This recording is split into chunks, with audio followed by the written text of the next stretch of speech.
Now, it's that time of the year again when coursing meetings are in full flow. The controversial sport, some don't quite see it as a sport.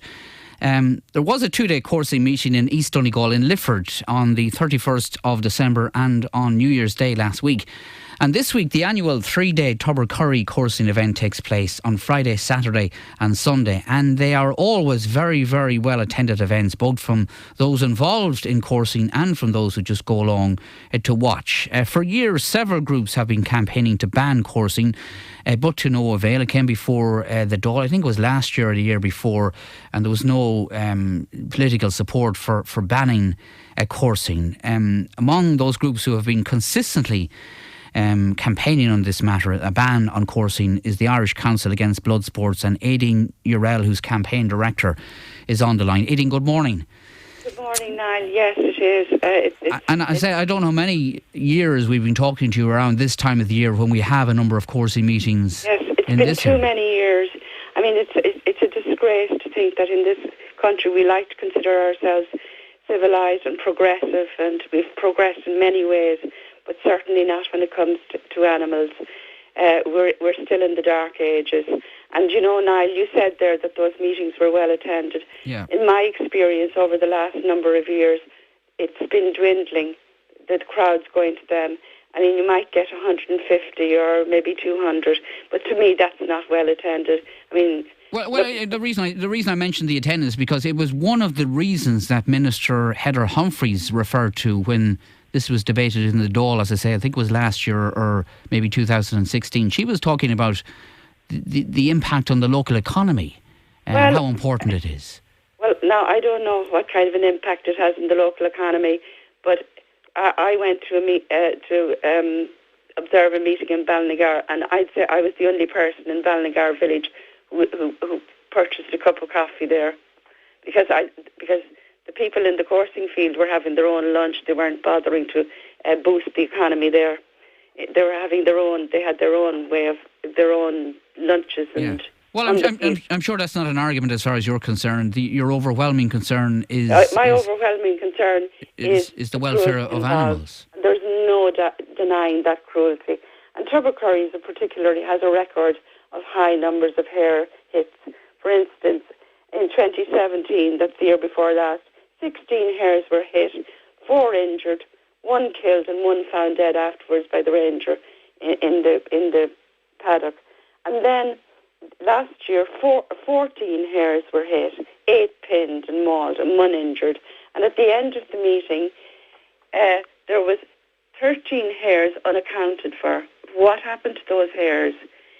The coursing people there said they may have escaped through a hole in the fence, or a fox may have got in. Now, in my experience, those places are like Fort Knox, because they go to great rounds to corral those hares and keep them in and keep other people out. It's heavily guarded. Well, but isn't it the case that these coursing meetings are very, very strictly regulated? Do you accept that or not? There are vets who attend meetings, as we know. Clubs have to have licences to operate at coursing events. The competitions, the meetings are strictly monitored to ensure that their licence conditions are adhered to.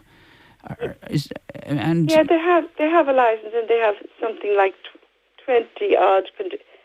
I don't know. They keep adding to the conditions, but these regulations, it's very hard for the rangers to enforce them, because, first of all, the ranger service is very understaffed, and they try to attend as many as they can, but they're not able to. They don't have the resources and the manpower to enforce these regulations, and they're unenforceable, these regulations. And no matter how many regulations and vets and monitoring at coursing meetings, it doesn't stop the cruelty.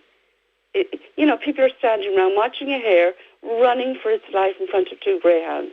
The stress of that, the stress of when they go out to net them and take them from the wild and keeping them in captivity, it's all highly stressful for a wild animal. Okay, and what about we'll come to the change or not in legislation in a moment, but what about the argument that if you do legislate and ban coursing, then the sport or the event or the pastime will go underground, and then it'll be completely unregulated and it'll make it worse? It'll be very hard now for them to run a coursing meeting underground. Do you think so? You know, that's... Sure, other badger baiting goes on and cockfighting goes on underground, but that's no reason to ban it. Not to ban it. I mean, we have to have some standards about animal cruelty, you know. And can I just say as well, what happens in coursing, they do take pregnant hares out of the wild. And Tubbercurry in 2017, the ranger noted 3 pregnant hares found in the pen. That's a breach of the legislation. They're not allowed to take pregnant hares, but they can't help taking them up in the nets. Okay, and imagine one hare gave birth to 3 leverets in the coursing pen. What a place for a wild animal to give birth to 3 leverets. It should have been out in the wild. Okay, and as we've covered on the show before, I don't know if you know this or not, a lot of the hares are taken from Oyster Island and Ross's Point. Oh yes, that's another issue. And the rangers up there is very concerned about the number of hares that are dumped back onto Oyster Island. Oyster Island is Tubbercurry's Guantanamo Bay for hares. They keep them there. They're imprisoned on that island just so they can have a supply of hares. And they go out there every year and probably take the same hares are going through this every year, year after year. They're picking up the same hares to course. It's just appalling, really, that these animals, not 1 year, they're having to go at the 2nd year, 3rd year.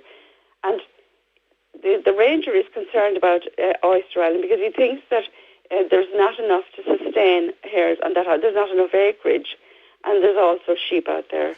Okay, and they're competing for grazing. And it's not, it's appalling, really. Sean has contacted us. The minister shouldn't be allowing it. Okay, well, I'll come back to that point in a moment. Sean has contacted us, obviously involved in some way in the coursing industry. And Sean says, to be fair, it is cruel to see the way it did go at one stage. But to be fair, it has changed. This is coursing. It has changed a lot since the hare now gets a longer run on the course, gets a longer run. The course is shorter, the dogs are muzzled, and if the hare is slow on its feet, the dogs are not released.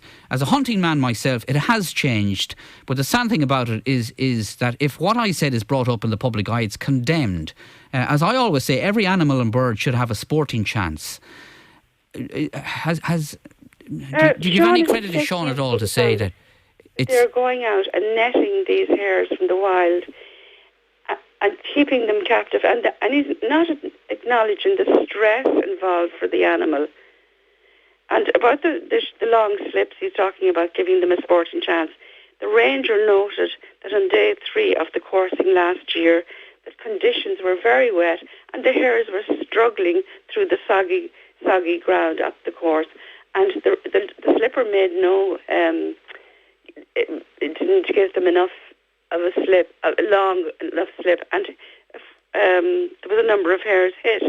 3 consecutive hits, the ranger noticed, because the ground was too wet for them. It's an unnatural situation, putting a hare in a compound and then releasing it in front of dogs. That's not a natural situation. I mean, why do it? Why can't they use, I'd say to Sean, why can't they use rag coursing and use a mechanical lure? It performs the same function. Okay, just a final point. There's no hare being stressed and no animal is being abused. All right, you don't seem to have much political support for your campaign to ban hare coursing. Well, if you were to go around Dáil Éireann and ask privately those TDs what they thought about coursing, they'd probably all say it was dreadful. But they do vote along party lines. So it is Fianna Fáil, Fine Gael. If there was a free vote allowed, I think it would be a very different outcome. Okay, so is it Fianna Fáil, Fine Gael and Sinn Féin policy not to ban hare coursing? That's your understanding then, is it? Well, at the moment it is. Okay, but you think it may change? Privately, like if these TDs were allowed their private views, I'm sure they wouldn't approve of hare coursing. I mean, they couldn't possibly. I mean, I can't understand in a civilised country.